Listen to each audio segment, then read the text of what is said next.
واقعی اگر آپ ایک امام کے پیچھے لگ جائیں آپ جنتی ہیں، کوئی شک نہیں۔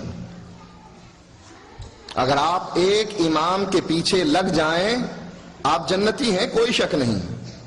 لیکن وہ امام، اس کا نام محمد الرسول اللہ، جو فرماتا ہے من اطاعنی دخل الجنہ، جنت دینے کا سرٹیفکیٹ محمد الرسول اللہ صلی اللہ علیہ وسلم کے پاس ہے۔ اگر کوئی اس امام کے پیچھے چلے جنتی ہے، کوئی شک نہیں۔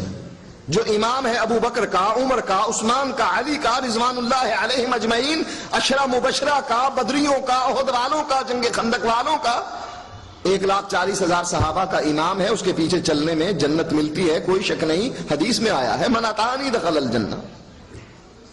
لیکن جس کے بارے میں آپ کا خیال ہے کہ ہم خود ایک امام بنائیں اور اس کے پیچھے چلیں،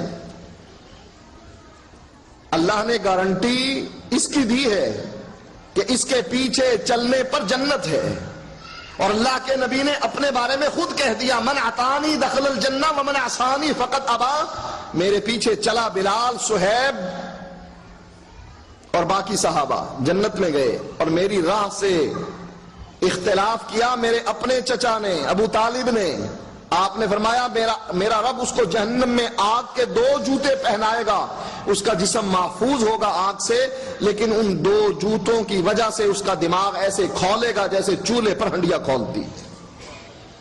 اس امام کے پیچھے چلو جنت ملے گی، حقیقت ہے، کتاب و سنت کہتی ہے۔ لیکن جس کے بارے میں تم کہتے ہو کہ اس کی تقلید کرنا، اس کے پیچھے چلنے میں جنت ملتی ہے، کس نے کہا؟ اس کے پیچھے چلنے میں جنت ملتی ہے، قرآن میں ہے، حدیث میں ہے۔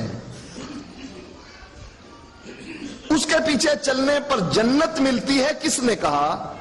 کوئی دلیل تو ہونی چاہیے نا بھئی۔ یہ 4 امام کس نے بنائے؟ اور ان میں سے ایک کو مقرر کر کے کہا کہ جو کچھ یہ کہے گا وہی کچھ کروں گا، یہ کس نے کہا؟ ان 4 اماموں نے بھی منع کر دیا کہ نہ، یہ کام نہ کرنا۔ امام ابو حنیفہ رحمۃ اللہ علیہ نے منع کر دیا کہ جب میری بات نبی کی بات کے مقابلے میں آ جائے فَاتْرُكُوا قَوْلِي بِخَبْرِ رسول اللہ صلی اللہ علیہ وسلم، میری بات کو اٹھاؤ اور فَاضْرِبُوا عَلَى الْحَائِطِ، دیوار پر دے مارنا، اس لیے کہ یہ نبی کی حدیث کے مقابلے میں آ گئی۔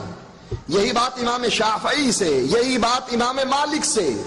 امام مالک فرماتے ہیں مسجد نبوی میں درس دیتے ہوئے ہر آدمی کی بات کو رد کیا جا سکتا ہے سوائے اس قبر والے کی بات۔ اور یہی بات امام احمد فرماتے ہیں کہ میری تقلید نہ کرنا، اوزائی کی نہ کرنا، ان لوگوں کے پیچھے نہ چلنا جس کو مالک کہا جاتا ہے، شافعی کہا جاتا ہے۔ فرمایا خذوا من حیث اخذوا، دین وہاں سے لینا جہاں سے انہوں نے لیا۔ دین کا سرچشمہ یا کتاب ہے یا سنت ہے، ان 2 چیزوں کو 4 اماموں نے کہا کہ ہماری تقلید نہ کرنا۔ اب تقلید جو قطعاً حرام ہے وہ یہ ہے کتاب و سنت کچھ کہتی ہے اور امام کچھ کہتا ہے۔ اگر کوئی شخص کتاب و سنت کے مقابلے میں اپنے امام کی بات اور اس کی آراء کو ترجیح دیتا ہے، اللہ کی قسم ہے کہ یہ انسان کبھی جنت میں نہیں جائے گا۔ سن لیجئے بات، جو آدمی کتاب و سنت کے مقابلے میں اپنے امام کی بات کو ترجیح دیتا ہے وہ آدمی کبھی جنت میں نہیں جائے گا۔ کیوں؟ قرآن کہتا ہے من یشاقق الرسول من بعد ما تبین له الہدی ویتبع غیر سبیل المؤمنین نولہ ما تولی ونصلہ جہنم وساءت مصیرا۔ کسی کو مسئلے کا پتہ نہیں لگا، علیحدہ بات ہے، لیکن مسئلے کا پتہ لگ گیا کہ مسئلہ یہ ہے، اللہ فرماتا ہے جو مسئلے کے پتہ لگنے کے بعد پھر رسول کی مخالفت کرے وہ جدھر جاتا ہے ہم جانے دیتے ہیں، وَنُصْلِيهِ جَهَنَّمْ، ہم اس کو قیامت کے دن جہنم میں داخل کریں گے۔ تقلید جو ممنوع اور حرام ہے وہ یہ کہ کتاب و سنت کے مقابلے میں اپنے امام کی بات کو اٹھایا جائے اور کہا جائے کتاب و سنت چھوڑی جا سکتی ہے، امام کا قول نہیں چھوڑا جا سکتا۔